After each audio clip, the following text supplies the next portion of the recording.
Now, many business owners are constantly worrying how they can make their businesses more profitable. And you may think that employing highly productive people would be the answer, but apparently there is a better way. And here to tell us what that better way is, are Dan Gregory and Kieran Flanagan, regular panel guests on Gruen Planet and authors of a new book, Selfish, Scared and Stupid. So welcome to you both. I hear that lazy employees are the way forward.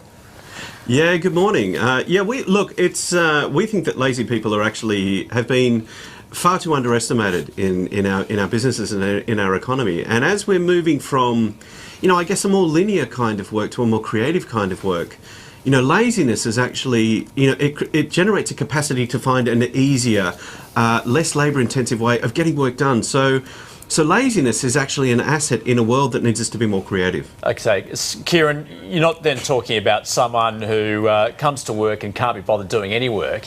It's more about someone who wants to take the easy route, and perhaps that's good for the business. Yeah, we're not talking about a disengaged, lazy person who doesn't care about a result. We're talking about someone who really cares about the result they're going to get, but they're looking to do it in the simplest, easiest way possible. Because sometimes with diligent employees, and they're amazing, you need some of them in your business, but what happens is that they tend to follow the systems perfectly. You ask them to do something, they do it to the letter. And that's amazing, but in this world that's changing so fast, what happens is that they don't ever stop to think about what they're doing and to question the system and go, can I do this faster, simpler, easier? Can I get home at 5 o'clock and still get the result I need? Do you think there's still a prevailing attitude sometimes, though, that leaving at 5, for instance, would show that, in fact, you don't really care and that you're not as dedicated as some of your colleagues? Yeah, I think that's really interesting. And one of the things we talk about is the fact that we need to change the metrics we use to measure our employees and to measure productivity. Because at the moment, all we've really got is time. Now, just because someone's working through till 6 or 7 or 8 o'clock at night doesn't mean that they're working particularly well or that they're delivering the results that we need. It may just be that they're goofing off during the day and having to play catch up at the end of the day. So what we're looking for is, how do we actually find people who are productive, and how do we measure them in a way so that it's linked to their output rather than just the time they're sitting in their desk or in the office? But I'd also imagine there's not the perfect employee. You're not looking for a cardboard cutout. Everyone is going to be different. So is it important to bring a range of skills and attitudes to a business? Yeah, definitely. We know, in lots of studies that diversity can beat talent. In fact, MIT did a study and they took a homogenous group of men and they added a single woman to the group. And guess what? The collective IQ of the group actually went up. In fact, it kept going up until that homogeneity balance tipped back the other way, and there were more men than women, more women than men, and at that point the IQ of the group started to drop again. So we know diversity makes teams smarter and makes our businesses smarter. So we do need different approaches and different ways of thinking. One of the things that happens, and why diversity is important, is not just a social responsibility thing to do, is it helps us avoid contextual blindness. So a diverse group of people will have many different points of view and can actually see a problem from different angles, and that's actually critical. Your book is called Selfish, Scared and Stupid. I wonder if you think that some employers are scared of changing the dynamic and potentially bringing on maybe a worker who does things differently. Well, certainly, and I think what's pushing them is the fact that the marketplace is changing so quickly. We're living in an age of unprecedented change. If you think, I mean, Kieran and I were laughing the other day. Just 20 years ago, we were the only people we knew who had email addresses.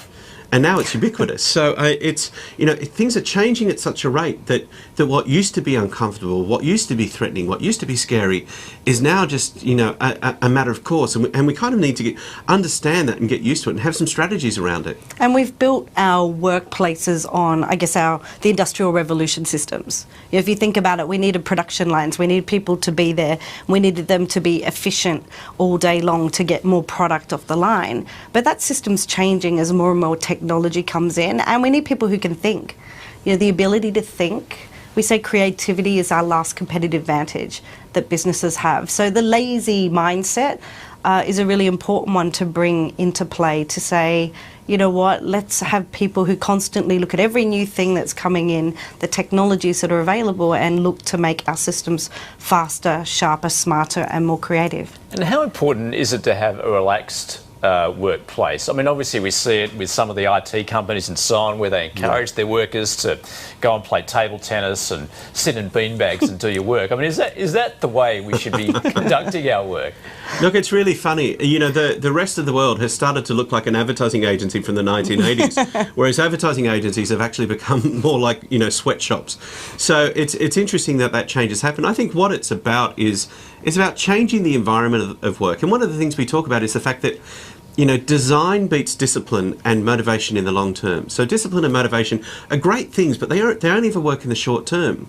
What we're talking about is, how do you design an environment? How do you design a process such that you can get people to deliver the result that you want? But the other thing is, how do you make failure more difficult? How do you design a system so that they can deliver and you reduce the risk of them failing? It's interesting because when you're talking about creativity, obviously you're not just talking about the creative industries. I mean, you hear lots of lawyers these days talking about how restrictive billable hours are, and how, you know, every 15 minutes has to be sort of productive quotes, because it has to be billed back to the, you know, to whoever's paying. That, I suppose that's part of the point, isn't it? That, you know, that if we take out that element of it, really in the longer term things could become really unproductive, because you know, you're not competing properly. Yeah, absolutely. And the, you know, the interesting thing is that we have this definition of creativity as being, you know, a talent. You know, it's you know, we're told that we either are creative or that we're not. Yeah. And what we're saying is that actually, no, creativity is a discipline, and creative leadership is critical no matter what industry you work in. So that's what we're looking for, is a better understanding of human nature, which is the fact that we're all driven by selfish, scared and stupid desires. But also understanding that, you know, we need to engage people in a different way if we're going to evolve and survive, you know, the business of the 21st century. Dan Gregory and Kieran Flanagan, thanks for the tips. Thanks for your time. Having us.